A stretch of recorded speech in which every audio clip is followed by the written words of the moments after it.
My wife ditched our honeymoon for her ex's emergency, I took a flight to escape, partied, and now she's begging me to come back. The shocking truth about trust, betrayal, and self-discovery. It was supposed to be the trip of a lifetime, the beginning of a new chapter for my wife and me. After months of planning, countless discussions over destinations, and weeks of imagining how perfect everything would be, our honeymoon was just a few hours away. My heart was racing with excitement as I stood in the crowded terminal, eagerly waiting for the announcement. It had been a long month since our wedding, and we were finally about to leave everything behind, work, the stress of wedding planning, and life in general, to have a week of peace and adventure. But as I sat in the departure lounge, nervously checking the time, my phone buzzed. It was a message from my wife, Emily. "I'm sorry, I can't make it." My heart sank. "What do you mean you can't make it?" I texted back, already feeling my stomach twist in confusion. The response that followed hit me like a cold wave. She explained that her ex-husband had texted her about an urgent matter and she needed to be there to help him. Apparently, his car had broken down on a deserted highway, and he couldn't get any cell service to call for a tow truck. Emily, being the caring person she was, felt it was the right thing to do. I couldn't believe it. This was our honeymoon. The one time we were supposed to be together, just the two of us. Instead, she was telling me she couldn't make it because of an emergency involving her ex-husband. For context, Emily and I had been married for just a month. We had met a few years ago through mutual friends, and our relationship had blossomed quickly. There was a connection that neither of us could deny. When I proposed, she said yes without hesitation. But there was one thing about Emily that I had noticed early on. She was a workaholic. Her job in marketing consumed most of her time, and often, I would find myself coming second to her career. It bothered me, but I had convinced myself that it was something I could handle. After all, she was a go-getter, and I admired that about her. On the morning of our honeymoon, she had a big client meeting, one that she'd been preparing for weeks. So, we had agreed that I would go to the airport alone while she drove herself directly from her office. But this wasn't the plan I had envisioned. I sat there at the airport, now fuming with frustration. Her explanation was so casual, as if this was just another minor inconvenience. I tried to understand, tried to be rational, but my emotions were clouding my judgment. I stared at the departure board, my frustration boiling over. As time passed and Emily's messages kept flooding my phone, I felt a wave of anger rush over me. How could she let something like this interfere with our honeymoon? Hadn't we planned this for so long? And why was she so willing to drop everything for her ex? It wasn't just the fact that she was prioritizing him over our trip. It was the feeling that I had been replaced, second to someone else in her life. The idea that her ex-husband could still hold that much power over her was a blow I wasn't prepared for. So, in a snap decision, I did something I knew I'd regret later but couldn't take back. I cancelled our honeymoon booking. I called the airline, booked a one-way ticket to another destination, a place I'd always wanted to visit alone. I didn't tell Emily. I didn't even respond to her texts. I boarded my new flight with a sense of finality. I didn't know where I was going, but I knew I needed to get away. As soon as I arrived, I reached out to my brother, who lived in the area. We hadn't spent much time together lately, and I figured it would be good to catch up. While Emily continued to message me, desperate for a response, I chose silence. Instead, I spent the next few days traveling, visiting local sites, and trying to forget about the mess my marriage had become. One evening, I found myself at a club, surrounded by strangers who didn't know my story. I danced, laughed, and allowed myself to forget everything, even for just a moment. It felt liberating, but at the same time, there was a sinking feeling in my chest. In a fit of emotion, I sent Emily a couple of pictures of me dancing. The caption was simple, "Living my best life." I didn't expect it to hurt her, but something in me couldn't stop. It was like a form of punishment, a way to make her realize the weight of her actions. The response came quickly, a series of frantic messages. "I'm sorry, please come back. I was just trying to help him. It's not what you think." But it was too late. The anger had taken hold of me. For the next few days, I didn't engage.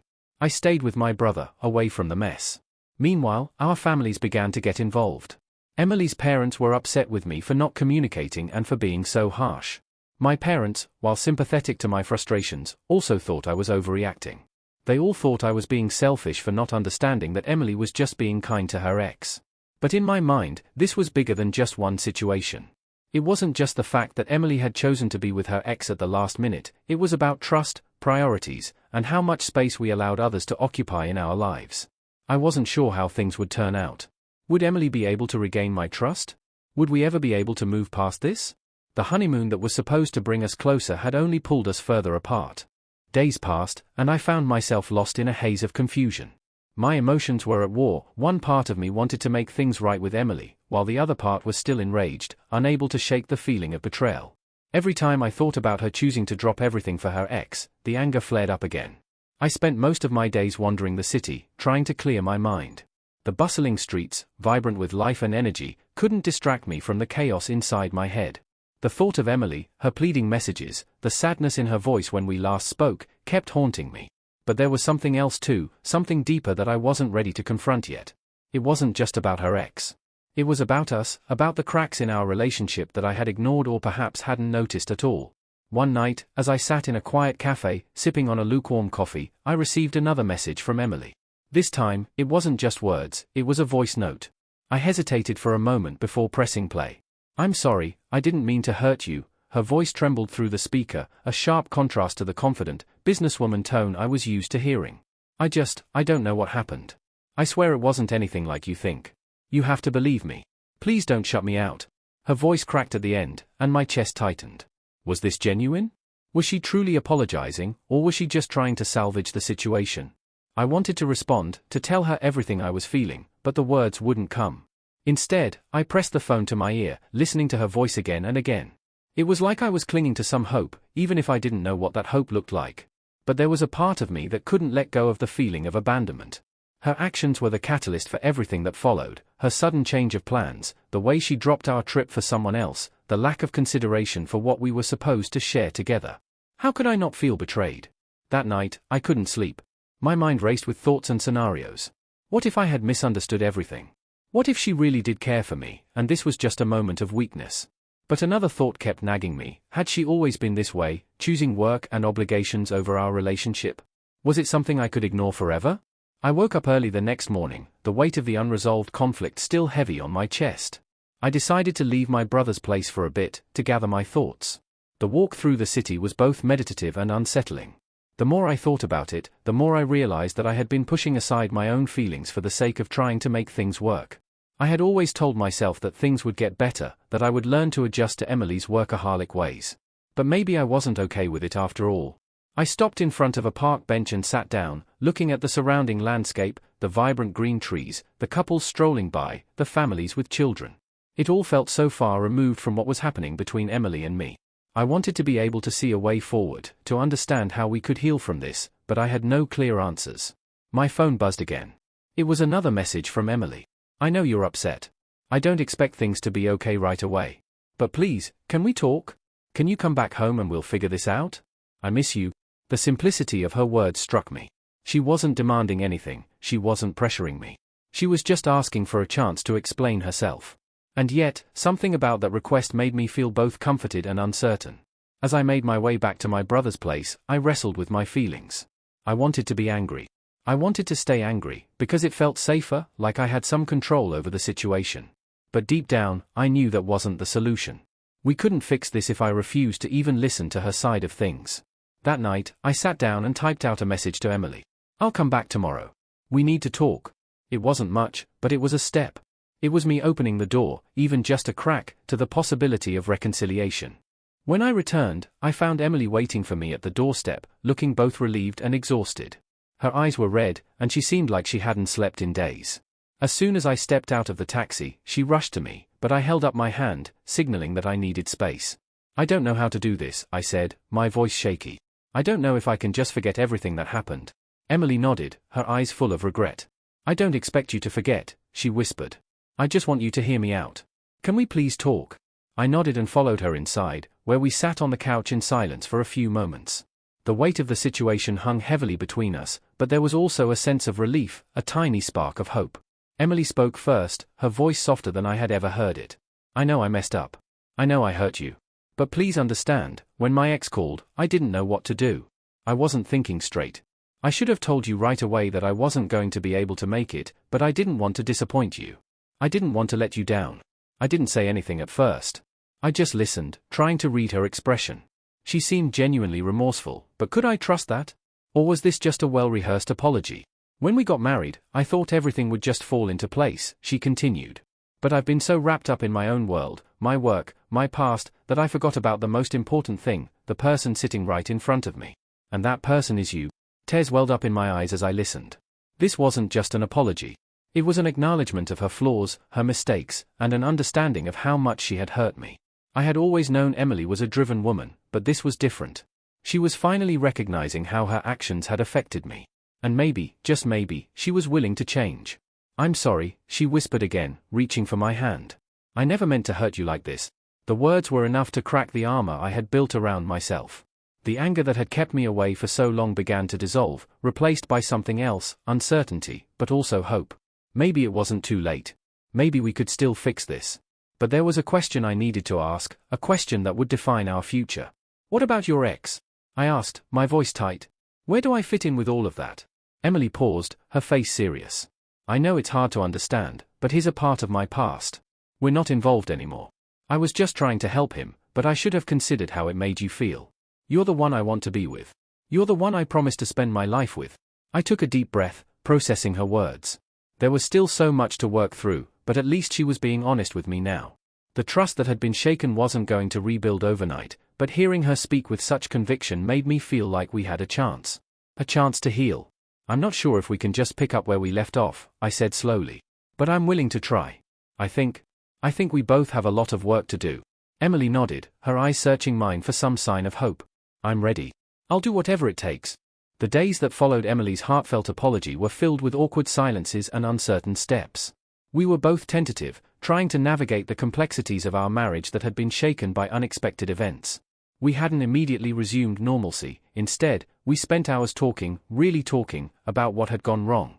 I knew that our bond wasn't going to be magically repaired just because she apologized. Trust, once broken, isn't something you can piece back together with just words. But something in her sincerity made me believe there was hope. And maybe that was the first step in mending things, the willingness to fight for each other, even when everything seemed uncertain. Emily and I made an agreement to go to therapy. We found a counselor who specialized in relationships and communication, someone who could help us uncover the roots of our issues. The first few sessions were tough. The walls that had formed between us, walls made of misunderstandings, past traumas, and unspoken expectations, were hard to break down. But slowly, with time, I began to realize that my anger at her ex-husband was just a symptom of a much larger problem. The therapist, Dr. Anita, had a way of getting us to think differently. She made us realize that it wasn't just Emily's behavior that had caused the rift, it was my own reaction to her actions. I had withdrawn emotionally when she needed me the most, choosing to bottle up my feelings rather than communicate my frustrations. And in doing so, I had allowed resentment to build. Emily, on the other hand, had been so absorbed in her work that she hadn't noticed how much she was neglecting me.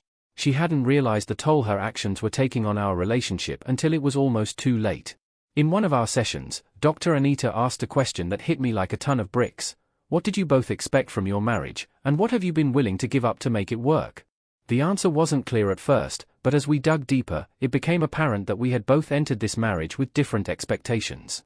Emily had always viewed marriage as a partnership, a place where both of us could pursue our goals, no matter how busy life got. I, on the other hand, had always believed that marriage meant prioritizing each other above all else, that there was a sacred space in which both partners would come first, ahead of work, ahead of anything else. The revelation was profound. We both had been so caught up in our own definitions of what marriage should be that we hadn't bothered to discuss it with each other. We had never asked each other, "What do you need from me?"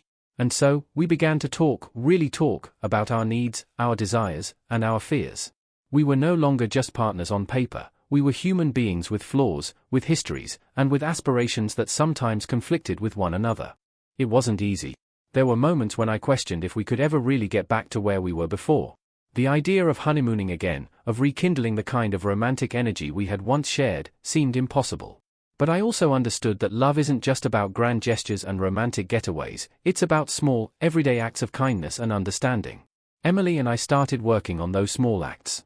We made a pact to put away our phones for an hour every evening and simply sit with each other. At first, the silence felt awkward, like we didn't know how to just be together anymore. But as the days passed, we learned to fill that silence with conversations about everything and nothing. We began to reconnect in ways that we hadn't since the beginning of our relationship. One night, after a particularly long day of talking, we sat on the couch with a glass of wine, both of us feeling vulnerable but also closer than we had felt in a long time.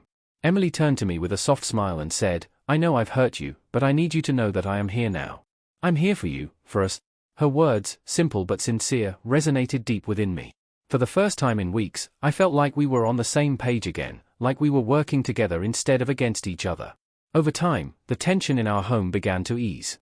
We didn't always have the answers, and there were still moments of frustration, but we had created a foundation of honesty and vulnerability that allowed us to work through those difficulties together.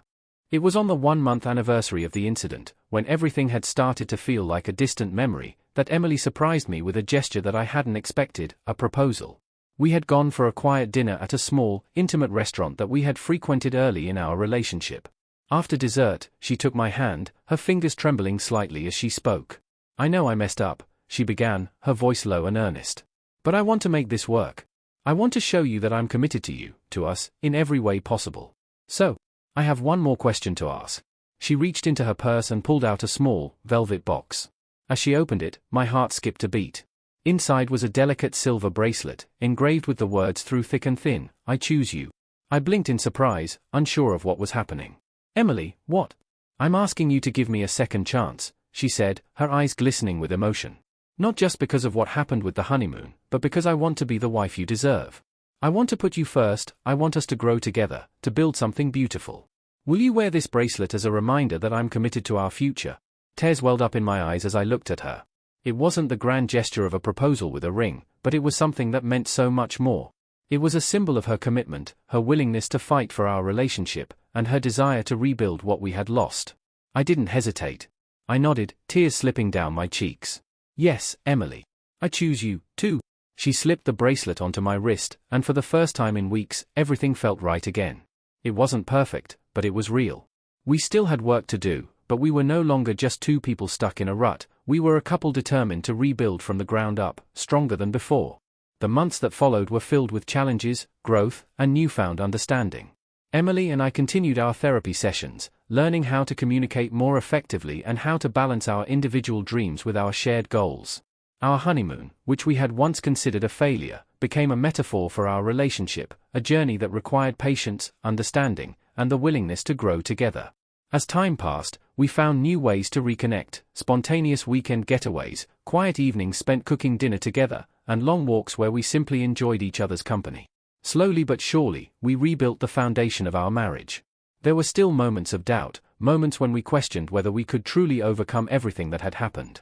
But we learned to face those doubts together, hand in hand. And as we continued to heal, we discovered that the most important thing wasn't whether we could erase the past, it was whether we were willing to build a future, one that was stronger and more resilient than before. And with every step, we proved to each other that love wasn't just about avoiding the storms, it was about weathering them, together. After Emily's proposal and our heartfelt reconciliation, we thought things would be easier. But the truth was, while the worst of the storm had passed, we were still navigating the aftermath of our broken trust. We had to learn how to rebuild not just our marriage, but our individual sense of self within it. The bracelet that Emily had given me remained a constant reminder of her promise, a symbol of our renewed commitment to each other. Every time I looked at it, I remembered the fragility of love, the need for constant effort and nurturing. It was a delicate thing, this love we shared, and we both knew we had to protect it with every ounce of our strength. But it wasn't always easy. As we grew closer, we also began to realize the personal issues that had been lying dormant beneath the surface. Emily's workaholic tendencies, for instance, didn't disappear overnight. Despite her promise to prioritize our relationship, there were still moments when she became absorbed in her career, leaving me feeling neglected and distant. I understood that her ambition was part of what made her who she was, but there were times when I wished I was more than just a second priority. There were also moments of jealousy, which I had to confront. Emily's ex-husband, Michael, had a way of creeping into our lives without either of us realizing it. There were still texts, occasional phone calls, and even the awkward situation where they met for coffee under the guise of discussing business from their previous marriage. I trusted Emily, but my jealousy was a reflection of my own insecurities, something I wasn't entirely prepared to face. I began to question myself, was I enough for her? Was I being unreasonable in my discomfort with her interactions with Michael? Our sessions with Dr. Anita became more important than ever. Therapy was no longer just a means of resolving the honeymoon incident, it was now a necessary space for us to explore deeper, more complicated emotions. One evening, after a particularly intense therapy session, Emily and I sat in the living room of our apartment. I was quiet, absent-mindedly staring at the bracelet on my wrist.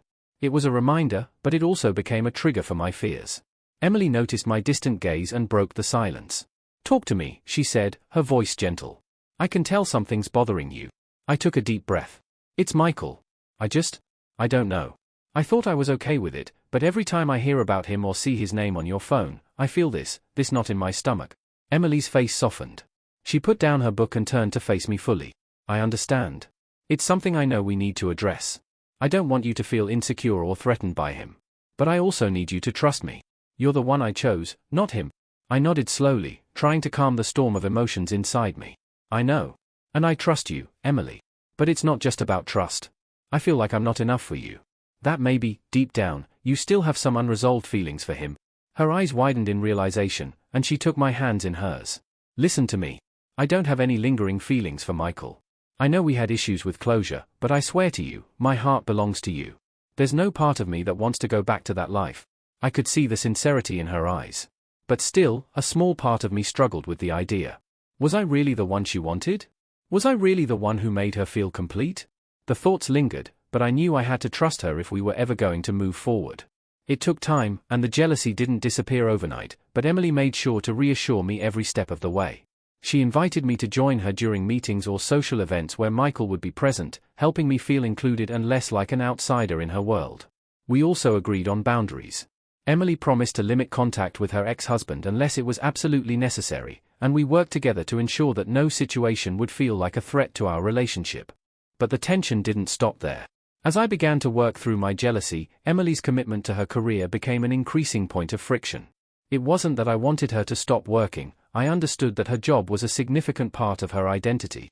But there were days when she would come home late, exhausted, having barely acknowledged my presence. In those moments, I felt invisible. One evening, after she had returned from yet another late meeting, I confronted her. I'm starting to feel like I'm just a convenience to you. You come home, we have a brief conversation, and then you're off again. When was the last time we spent a whole evening together? Emily's expression softened, but there was an edge to her voice. I'm trying, okay? I'm trying to balance everything. But it's hard. I can't just shut off my career. I'm not asking you to shut it off, I replied, my voice tinged with frustration. I'm asking you to be here with me. To give us the time we deserve. She paused, running her hands through her hair. I know I've been neglecting us. But it's not because I don't love you. It's because I don't know how to do both. I don't want to lose myself in work, but I also don't want to lose you. I took a deep breath, my anger subsiding slightly. Then let's figure it out. Together. We can't just keep ignoring each other. It's eating away at me. Emily nodded, her eyes filled with vulnerability. I promise I'll make more time for us. I'll work harder to find that balance. But I need you to tell me when you're feeling neglected. I can't read your mind, and sometimes I don't even realize it's happening. The conversation felt like a turning point. It wasn't a solution, but it was progress. We had both acknowledged our needs, and now it was time to figure out how to meet them without losing ourselves in the process. We began to schedule us time into our calendars, something that felt strange at first but quickly became essential. Thursday nights became our date night, and Sunday afternoons were reserved for quiet walks in the park. These small rituals, these little pockets of time for just the two of us, helped reignite the spark that had been dimmed during our struggles. One night, while sitting together on the couch, Emily turned to me with a soft smile. Do you remember when we first met? She asked. I grinned, remembering how shy and awkward we had both been. Yeah, you were so nervous about our first date. I thought you were going to cancel at the last minute. She laughed, her eyes glistening with warmth. I was terrified. But you made me feel so comfortable. I think that's what drew me to you. You made me feel like I didn't have to be perfect. I squeezed her hand. I still feel that way. You don't have to be perfect, Emily. You just have to be you. Her gaze softened, and for a moment, we were both silent, wrapped in the shared understanding of what it meant to love someone, imperfections and all. Our journey wasn't over. We still faced challenges, still had moments of doubt and frustration. But with every day that passed, Emily and I grew stronger together. We began to realize that relationships aren't just about the happy moments, they're about how you handle the rough ones, how you pick each other up when you stumble. And as we sat there on that couch, side by side, I felt a sense of peace settle in my chest. No matter what came our way, I knew one thing for sure, I was committed to her. And I hoped, in time, she would see that I was exactly what she needed, too.